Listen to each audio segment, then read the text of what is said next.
আমরা আমাদের দৈনন্দিন জীবনে যে সায়েন্সের ব্যবহার করি তার সাথে সাথে আমাদের আনুষঙ্গিক জীবনটা পরিচালনা করার জন্য আমার ধর্মীয় রীতিনীতি মেনে চলি। বিষয়টা হচ্ছে ধর্মীয় রীতিনীতিতে আমাদের চিন্তা ভাবনা, আমাদের যে রিলিজিয়ান এবং সায়েন্স এইটা নিয়ে আলোচনা শুনতে চান, তাই তো? এবং তার সঙ্গে আরেকটা বলতে চাই যে আমাদের ম্যাটেরিয়াল ওয়ার্ল্ড আর ট্রান্সেন্ডেন্টাল ওয়ার্ল্ডের মধ্যে পার্থক্যটা কোথায়, এর কি ব্যাপ্তি আছে, এর কোনো প্রমাণ আছে কিনা, আত্মার সৃষ্টি এবং পুনরায় যে জন্ম সেটা কি সঠিকভাবে আমাদের নিজেকে বলেন, তিনটে প্রশ্ন আমার আছে। ধন্যবাদ। হ্যাঁ, তিনটে জিজ্ঞাসা যে তাদের ছোট ছোট করে বলছি। হ্যাঁ, সবাই স্থির হয়েছে। হ্যাঁ, রিলিজিয়ান অ্যান্ড সায়েন্স আপনি জানতে চাইছেন। আমি রিলিজিয়ান কথাটা বলি না এক্ষেত্রে, আমরা বলি স্পিরিচুয়ালিটি। রিলিজিয়ান কথাটা ব্যবহার করি না, কারণ রিলিজিয়ানের অনেক রকমের আনুষাঙ্গিক ব্যাপার হয়ে গেছে, সে কথায় আসছি। স্পিরিচুয়ালিটি, আধ্যাত্মিকতা। আধ্যাত্মিকতা মানে হচ্ছে স্বভাবের উত্তরণ, যা যে কলার দ্বারা আমাদের মধ্যে যে পশুবৃত্তি, সেই পশুবৃত্তি থেকে একদিন আমরা মনুষ্যবৃত্তি পেয়ে যাই, মনুষ্যবৃত্তি থেকে আমরা দেবত্ব বৃত্তি চলে যাই, দেবত্ব থেকে নিঃস্বত্বের দিকে চলে যাই। এই যে যাত্রা, এই যে ধ্যান, জপ, স্মরণ, মনন, সৎসঙ্গ, এর মধ্যে দিয়ে যে আমাদের যে চেতনার যে উত্তরণ হচ্ছে, তাকে বলা হয় আধ্যাত্মিকতা, স্পিরিচুয়ালিটি। আর সায়েন্স হচ্ছে মানে যে অন্তত মোটা অর্থে যেটা আমরা বুঝি, মানে মানুষ বোঝে, জড়কে জানার চেষ্টা করা। জড়, এই জড়ে কি আছে, জড় বস্তু, সলিডের মধ্যে, লিকুইডের মধ্যে যা কিছু ছোঁয়া যায়, যা কিছু দেখা যায়, তার মূল তত্ত্বকে বোঝার চেষ্টা করা, এইটাকে বলা হয় ফিজিক্যাল সায়েন্স, জড় বিজ্ঞান। এবার আধ্যাত্মিকতা এবং জড়বিজ্ঞানের যেটা মৌলিক পার্থক্য, সেটা হচ্ছে যে জড়বিজ্ঞান হচ্ছে অবজেক্টিভ, এটা মনে রাখতে হবে, অবজেক্টিভ। আর স্পিরিচুয়ালিটি হচ্ছে সাবজেক্টিভ। অবজেক্টিভ বলতে জড়কে যখন আমি বোঝার চেষ্টা করছি, তখন আমি দেখছি, পরীক্ষা নিরীক্ষা করছি, আমি জানার চেষ্টা করছি, আমি এক্সপেরিমেন্ট করছি, রেজাল্ট পাচ্ছি, রেজাল্ট পেয়ে আমি লোককে বলছি, দেখো এই হচ্ছে আমার রেজাল্টের ফল। আমি পুরো জিনিসটা নিজের হাতে করে করছি। সাবজেক্টিভ মানে কি, আমার যেটা হচ্ছে, আমার দুঃখ হচ্ছে, আমার হাসি পাচ্ছে, আমার কান্না পাচ্ছে, আমার আনন্দ হচ্ছে, আমি হতাশ হচ্ছি, এগুলো অবজেক্টিভ নয়, এগুলো সাবজেক্টিভ। অর্থাৎ এগুলো তুমি প্রমাণ করতে পারবে না। আপনি আমাকে প্রমাণ করতে পারবেন না যে মহারাজ আপনাকে দেখে আমার খুব আনন্দ হচ্ছে। আমি বললাম, কী প্রমাণ? বলে, আমি জানি, এটা আমি জানি, এটা আমি ল্যাবরেটরিতে আপনাকে দেখাতে পারবো না, এটা আমি অঙ্ক করে আপনাকে দেখাতে পারবো না, আমি জানি। এটা হচ্ছে মূল পার্থক্য, মূল, যার জন্য সায়েন্স দিয়ে গডকে ওরা পাবে না কিছুতেই। যে পেল তাহলে সে কে? আমি যদি সায়েন্টিফিক এক্সপেরিমেন্ট করে করে অ্যাটম পার্টিকেল ভাঙতে ভাঙতে, কোয়ার্ক বোসন করতে করতে শেষ পর্যন্ত আমি একটা গড পার্টিকেল যদি পেয়েই যাই, তাহলে আমি গড পার্টিকেল পেলাম, আমি গড পার্টিকেল সৃষ্টি করলাম। আমরা তো জানতাম গড আমাকে সৃষ্টি করেছেন।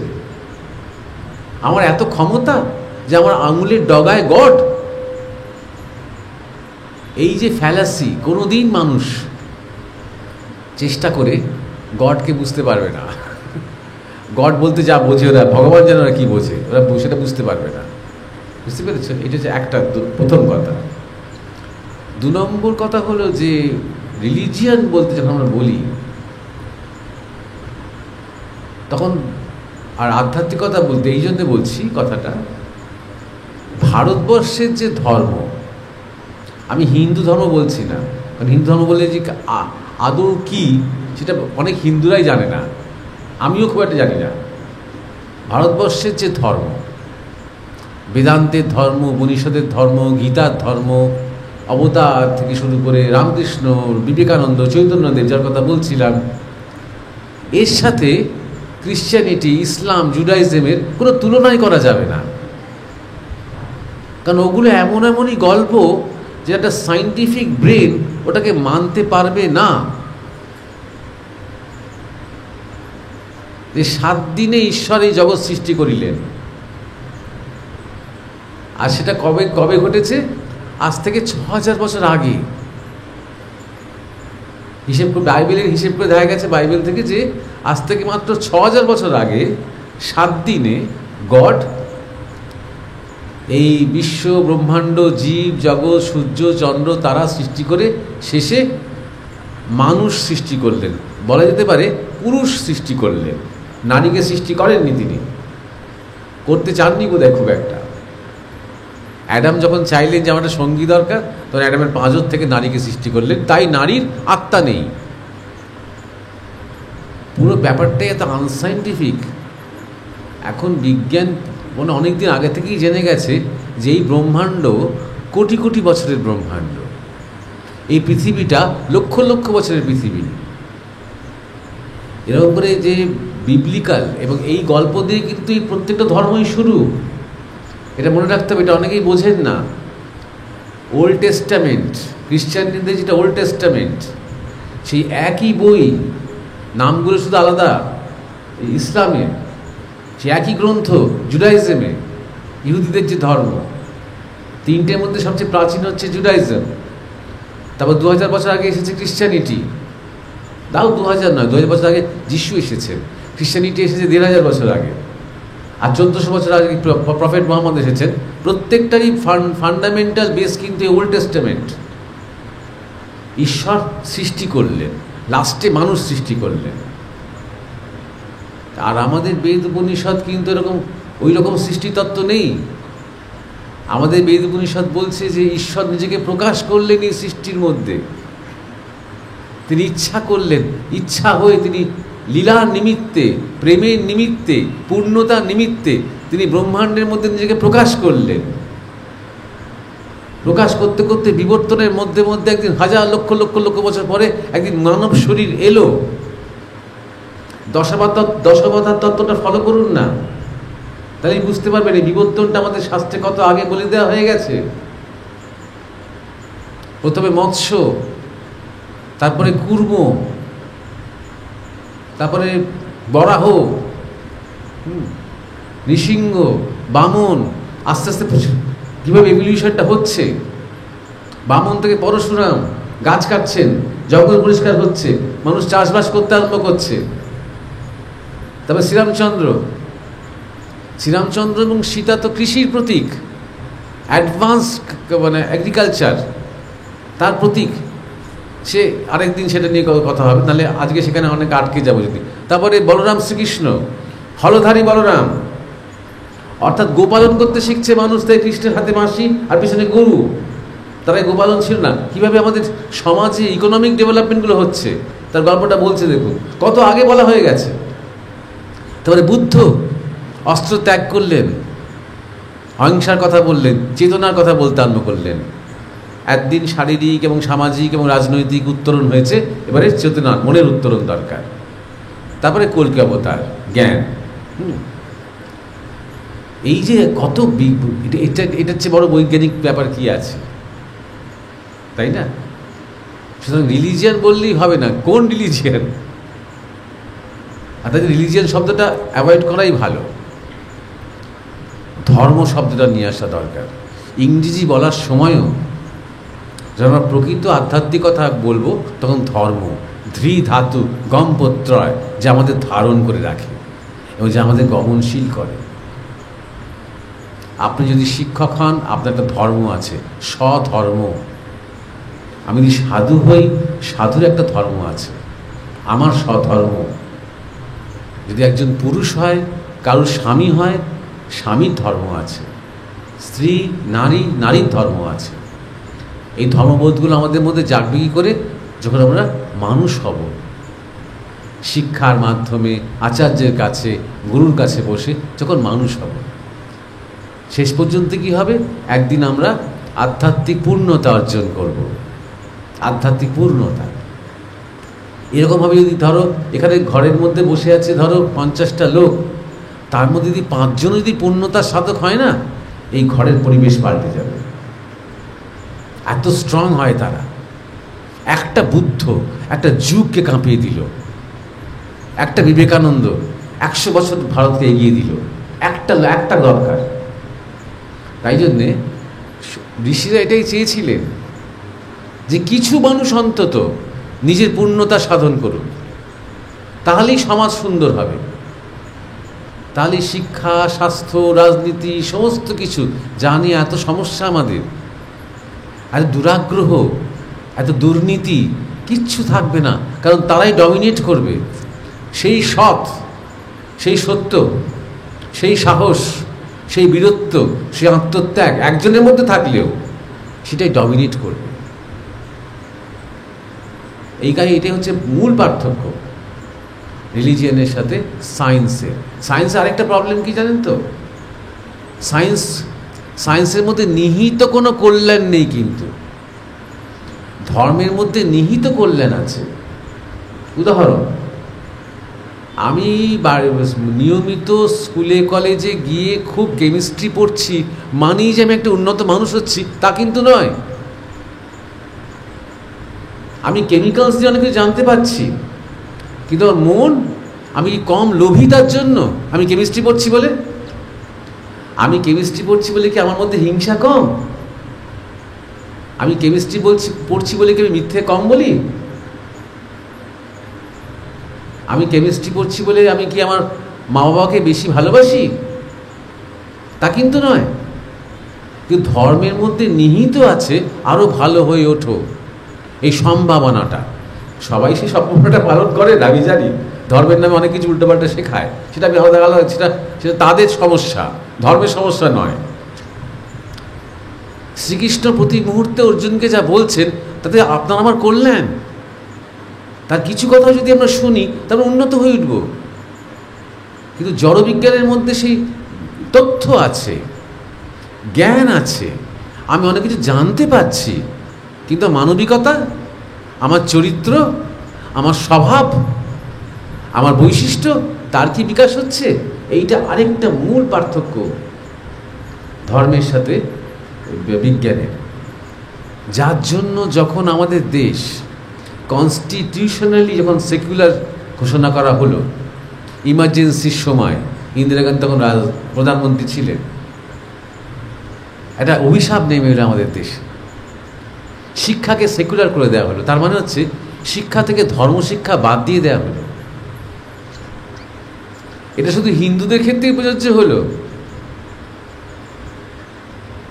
এটা কিন্তু যখন মিশনারি স্কুলে কিন্তু বাইবেল পড়ানো হয়, মাদ্রাসায় কিন্তু শুধু কোরআনই পড়ানো হয়, আর কিছু হয় কিনা জানি না।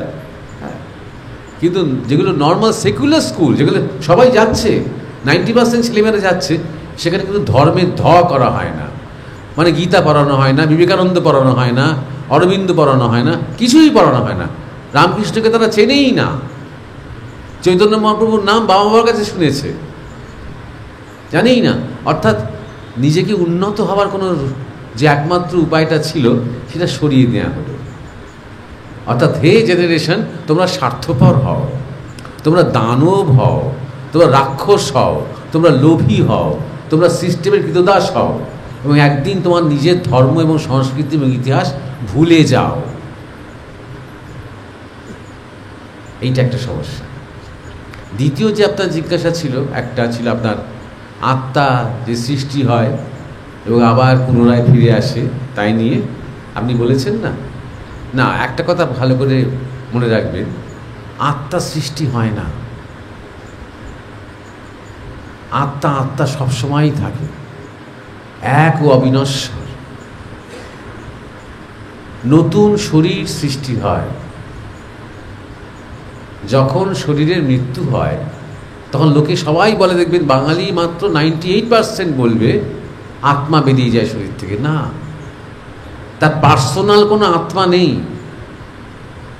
আত্মা ব্যাপারটাই পার্সোনাল নয়, আত্মা ব্যাপারটাই নৈর্ব্যক্তিক, ইমপার্সোনাল, এক আত্মা। আমরা এখানে বসে আছি, 50টা আত্মা নয়, এক আত্মা। 50টা স্বভাব, 50টা সংস্কার, 50টা সূক্ষ্ম শরীর। সেই সূক্ষ্ম শরীর বেরিয়ে যায় যখন শরীরের মৃত্যু হয়। সেই সূক্ষ্ম শরীর পরে বীজ আকার নেয়, নিয়ে আবার নতুন করে পুরুষের ঔরস দিয়ে মাতৃগর্ভে নিষিক্ত হয় এবং জন্মান্তর হয়। সূক্ষ্ম শরীর থেকে স্থূল শরীরে সে আবার ফিরে আসে, তার উত্তরণের জন্য, তার বিবর্তনের জন্য। আত্মা যেমন সাক্ষী স্বরূপ, তেমন সাক্ষী স্বরূপই থাকে। যেমন ছিলেন তেমন আছেন। যতদিন না এই জ্ঞান হচ্ছে, আমাদের আত্মা জ্ঞান হচ্ছে, আত্মজ্ঞান হচ্ছে, ততদিন বলা হয় জীবাত্মা পরমাত্মা। এই জীবাত্মা একটা ইন্ডিভিজুয়াল আমি বোধ, পূর্ণ জ্ঞান কিন্তু নয়। একটা ইন্ডিভিজুয়াল আমি, একটা অহংয়ের পারে একটা আমিত্ব, এটা হচ্ছে জীবাত্মা। আমাদের গুরু মহারাজ উদাহরণ দিতেন, ধরো একটা মোমবাতি জ্বলছে, সেই মোমবাতিটা তুমি একটা সাদা কাঁচ দিয়ে ঢাকলে সাদা আলো, লাল কাঁচ দিয়ে ঢাকলে লাল আলো, হলুদ কাঁচ দিয়ে ঢাকলে হলুদ আলো। জীবাত্মা ঠিক তেমনই, নির্বিকার সেই আলো। এবার জীবাত্মা একটা রং, দেখে মনে হচ্ছে যেন আলাদা আলাদা, মূলে গিয়ে কিন্তু ওটা আসলে আগুনটা। সে অর্থে তার নিজস্ব কোনো রং নেই, একটা হলুদের ব্যাপার, হলদেটের ব্যাপার রয়েছে আগুনের, যেটা প্রকৃতি। তাই যদি এইটা মনে রাখতে হবে, হ্যাঁ সত্য। আর জন্মান্তরটাই বৈজ্ঞানিক। নাহলে সবাই জিজ্ঞাসা করে, একজন কেন এত বড় লোক হয়ে জন্মায়, একজন কেন এত গরিব হয়ে জন্মায়? এর কোনো উত্তর কখনো খ্রিস্টানরা, মুসলমানরা, ইহুদিরা কেউ দিতে পারে না। একমাত্র যারা জন্মান্তর জানে তারাই উত্তর দিতে পারে যে পূর্ব জন্মের প্রারব্ধ আছে। হয়তো আগের জন্মে আমি খুব বড় লোক ছিলাম, প্রচুর গরিবকে আমি কষ্ট দিয়েছি, তাদের সমস্ত আমি হরণ করেছি, তাদের পাঁজর বের করে দিয়ে তাদের কষ্ট দিয়ে আমি নিজে বড় লোক হয়েছি। আমাকে তাদের জীবনটা একদিন ভোগ করতে হবে এবং আমাকেও একবার কারোর দ্বারা এইভাবে এক্সপ্লয়েটেড হতে হবে। পুরো সায়েন্স এটা। Action, Newtonian law, every action has an equal and opposite reaction. আমাদের প্রত্যেকটা কর্ম একটা অ্যাকশন, সেই কর্মফল আছে। এই শরীরে যদি কর্মফল ভোগ না করতে পারি, জন্মান্তরে ভোগ আছে।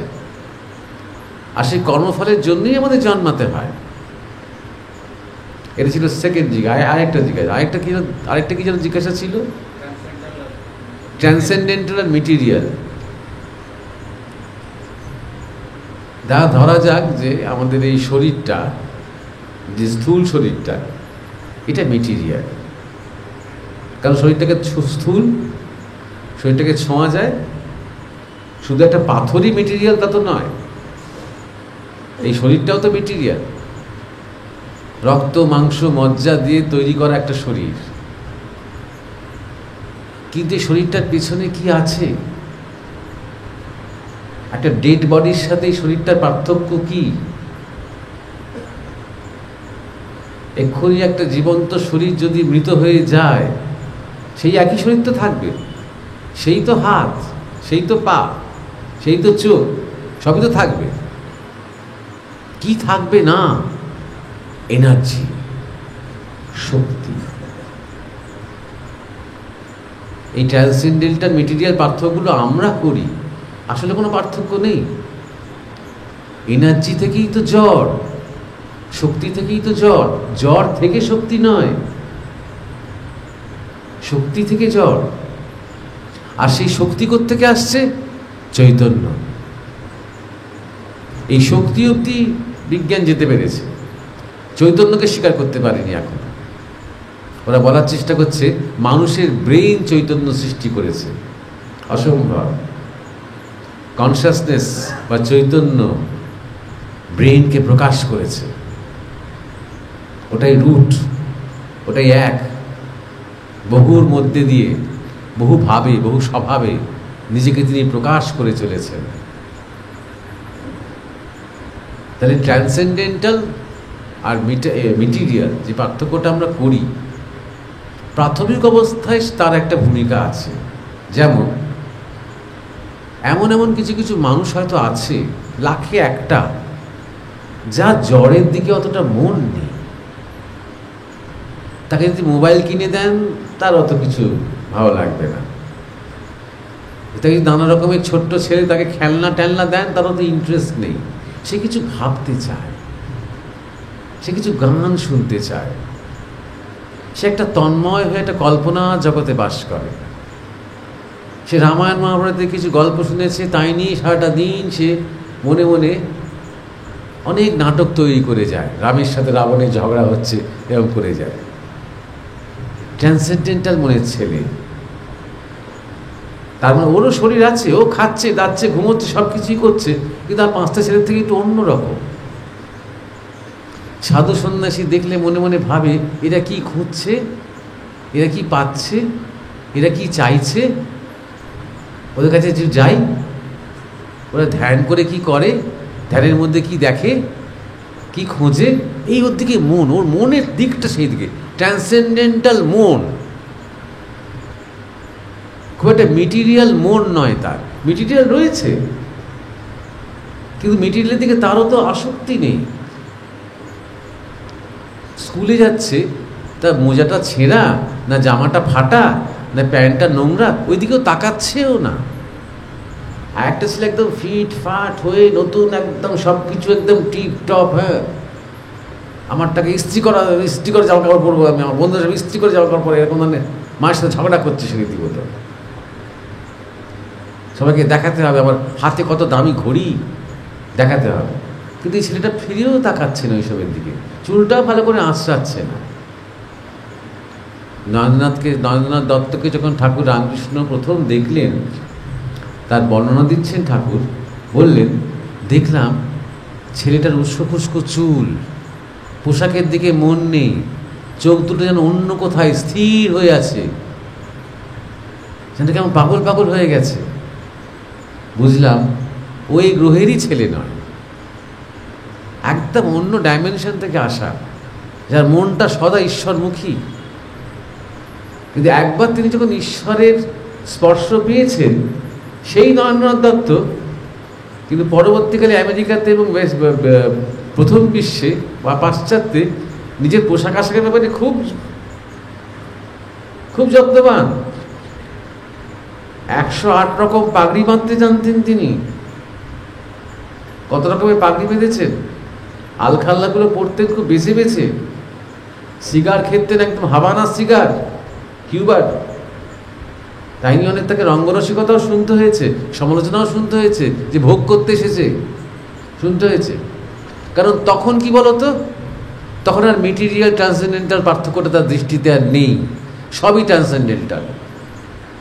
এই ঘটি বাটি ঠাকুরকে বলতেন না যে আপনি কি বলছেন, কি এই ঘটি বাটি দেওয়াল পাঁচিল এগুলোই ঈশ্বর? বলে হ্যাঁ রে, এই সবই ব্রহ্ম, আমি বলছি তোকে।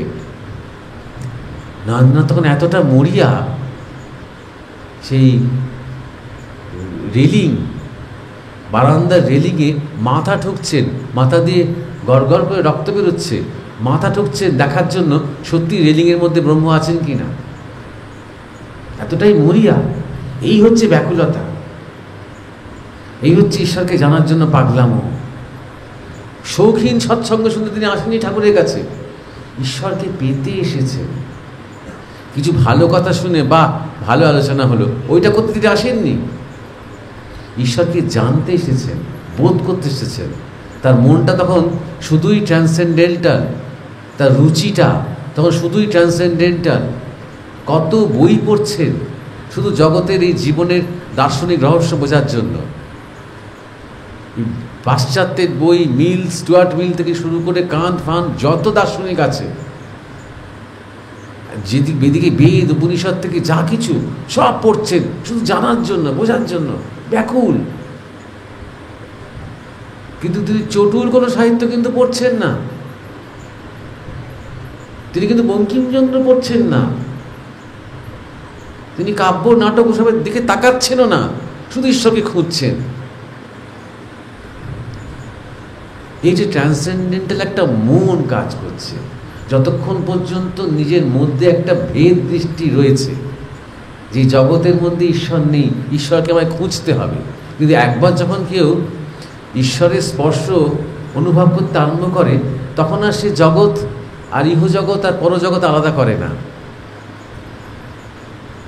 এই দুটোই এক হয়ে যায় তার চেতনার মধ্যে। তখন ট্রান্সেন্ডেন্টাল আর মেটেরিয়াল দুটো নদীর মতন এসে মিশে যায় সচ্চিদানন্দ সাগরে।